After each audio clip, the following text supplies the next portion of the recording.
Bienvenue sur pasteurdudimanche.fr. Qui est mon prochain? Qui est ton prochain? Cette question elle est centrale autour de la parabole du bon samaritain dans Luc 10 que je suis en train de lire.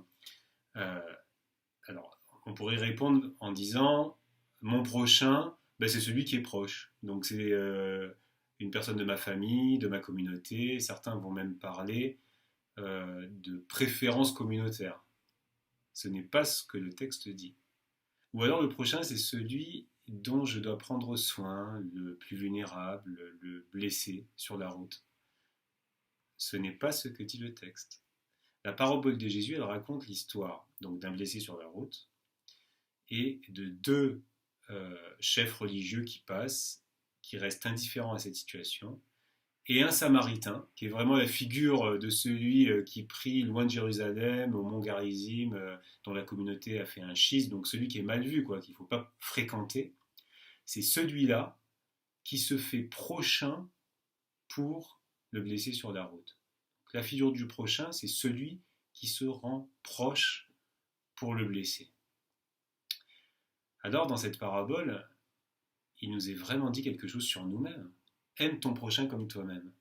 Peut-être que le prochain, c'est moi, quand je suis capable de me faire proche d'un autre.